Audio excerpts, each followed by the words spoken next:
The private dining room at the Fairmont, San Francisco, was grand, yet somehow suffocating.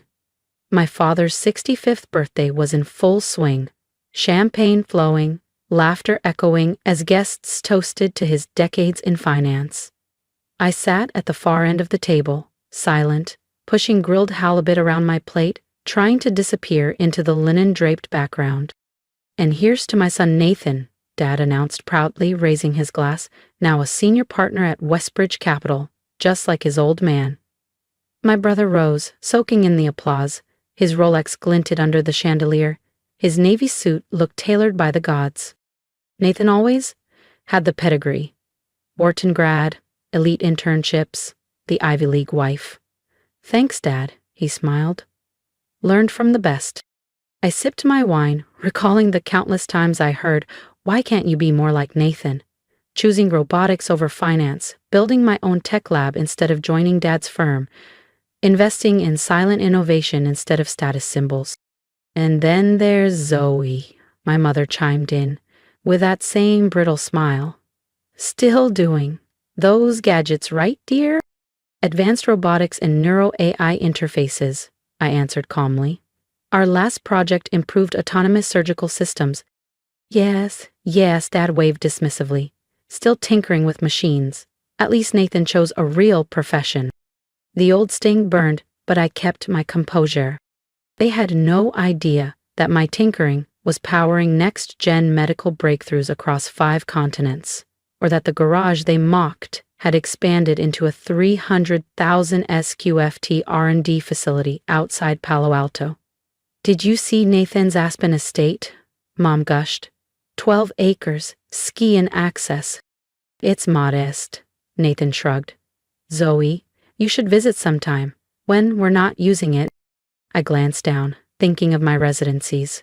Kyoto, the Swiss Alps, an AI-secured retreat in New Zealand, all hidden under shell companies and intellectual property trusts. "A toast," Uncle Greg stood, "to David Bennett, father of a financial legend." "And to Zoe," Aunt Linda added half-heartedly. "She's doing something." I just smiled. They'd find out soon enough. I watched There it was again, that slight grimace he always got when someone mentioned me, like my very existence was a blemish he had to politely ignore. He adjusted his cufflinks and cleared his throat. "Well," he said loudly, "at least one of my children isn't a disappointment." The room froze. Then, awkward laughter. Nathan understood what it means to build a real career, to create a legacy. He's made the Bennett name mean something in the financial world. The silence that followed was heavy. Even by his standards, this was brutal. "David," my mother murmured, setting down her fork. "Maybe that's a bit much." "No, Camille, it needs to be said." He turned to me, eyes hard. "Zoe, you had every advantage. The best education, endless support. And what do you do with it? Playing startup founder in some warehouse near Soma." He leaned forward, voice firm. "People ask me what went wrong with my daughter." I set my wine glass down, crystal tapping gently against the tablecloth. "What went wrong?" I echoed. My voice wasn't loud, but it was sharp enough to cut the hush. "Yes, Zoe. While your brother is acquiring firms and making headlines, you're still, what, writing code in a garage?" I thought of the contract waiting on my desk, the neural architecture breakthrough we just finalized, the global healthcare partnership we were about to announce, the 3 buyout offers I'd declined this quarter alone, each one over $500 million, 0 cents. "Nathan," my mother said gently, "say something." "She's doing fine," Nathan offered with a faint smile. "At least she's independent." "Independent?" my father scoffed. "Is that what we're calling failure now?" He pointed his glass at me. "At 36, your brother was already managing over $1 billion in assets. You? You're 36 with nothing to show but some tech fantasy. You're not Steve Jobs, Zoe." I looked around. The same familiar faces, smug and shallow, smugly toasting Nathan while sneering at me in silence. My fingers drifted to my phone. I'd kept my success quiet for a reason, but tonight felt different. You want to talk about legacy, Dad? I stood, calm, clear. You want to talk about the Bennett name? Zoe, my mother whispered. Please don't. It's his birthday, right? I turned my screen to face the table. Let's give him a gift. On display, my primary business account. Balance: $47,282,465.19. One account. A fork dropped. Someone gasped. What is this? My father said hoarsely. I swiped to another screen. Bennett Neural Systems. Our latest valuation sits at $4,300,000,000. You might know the company better as BNS Group. We're behind the autonomous systems you saw featured in Forbes last month. Nathan's expression cracked. Infonez? You own BNS? I built BNS. He blinked. You're the one who turned down Amazon's acquisition? They lowballed me. I pulled up the offers. Amazon, Meta, Samsung. All rejected. I have bigger plans. You're lying, my father muttered. I tapped into public filings. See for yourself. Though you won't find my name easily. I value privacy, which let me build an empire while you all laughed at my coding hobby. My mother sat in stunned silence. Nathan was frantically scrolling his phone under the table. The warehouse you mock? It's the front. Our real HQ is 3 floors of the Crosswind building downtown. Nathan paled. We've been trying to lease space there. You'll need to speak to the owner, I said evenly. That's me. The silence was total now. Not a sip, not a breath. But why didn't you ever say anything? My mother whispered. I looked her in the eyes. Because none of you ever asked. I turned to my father. You wanted to talk about legacy? In Silicon Valley, the Bennett name means something, just not because of you. And with that, I sat back down, picked up my wine, and took a long, slow sip. She looked at me differently now. For the first time in years, my sister wasn't seeing her awkward little sibling. She was reassessing the woman sitting across from her, the one she never really knew. Among other things, I said, settling back into my chair, our healthcare division is scaling fast. We're transforming diagnostic AI in ways that could save millions of lives. My father still hadn't recovered. His mouth opened slightly, then closed. The Sterling Tower, he managed. That's a $300 million 0-cents property. Was, I corrected. It's worth considerably more now after the upgrades. Would you like to see the deed? My mother's hostess instincts finally kicked in. She reached across the table, her diamond bracelet flashing under the chandelier. Darling, this is wonderful. But why didn't you tell us? We could have helped, made introductions. I gently pulled my hand away. Introductions? Like when you told the Hamiltons I was wasting their time? Or when Dad advised his clients to steer clear of my hobby? Her face drained of color. She remembered. 3 years ago, the Hamiltons had been ready to invest. My parents convinced them. I was a bad bet. We were trying to protect them, Dad said stiffly, and protect you from failure. Protect them? I laughed, quiet and bitter. Those who did invest saw their money grow 800% in 18 months. The Hamiltons tried to buy back in recently. I shrugged. I'd decline. Ella Uncle Greg, who'd barely acknowledged me all evening, leaned forward, suddenly intrigued. Zoe. My son's launching a crypto-based tech startup. I was wondering. No, I said, calm, firm. I'm not entertaining pitches from family. Not anymore. But we're family, Nathan protested, his voice rising slightly. That has to count for something. Does it? I turned to him, remembering the sabotage. Like when you convinced your firm not to consider my proposal? Told them my software lacked structure? Right before our system was adopted by their competitors? He paled. I didn't know. No, I said quietly. You didn't. None of you did. Because you never cared to ask. I stood, dropping my napkin. You were all so sure you knew what success looked like. The corner office, the ski home, the Ivy League connections. You never imagined that something revolutionary could be built by the black sheep in silence. Sit down, my father snapped, his voice regaining force. We need to discuss this. As a family. Your company, these opportunities. Opportunities? I raised an eyebrow. Now that you know I'm worth billions, suddenly my computer thing is worth talking about? Don't be difficult, my mother said hastily. Your father's just trying to understand. We all are, it's a lot. I scanned their faces. Uncles, aunts, cousins, people who spent years pitying me, mocking me. Now they stared as if I were a vault cracked open, eyes glinting not with pride, but calculation. Know what's funny? I said, reaching for my purse. I used to dream about this moment, proving you wrong, showing you what I built. I paused, but standing here now, I realized something. Your approval stopped mattering to me years ago. Zoe, wait, Nathan said, rising. There may be synergy between your tech and some of our firms. Synergy? I laughed. Now you want synergy? What happened to my amateur garage hobby? My father shoved his chair back. Enough. I won't have you ruin my birthday with this spectacle.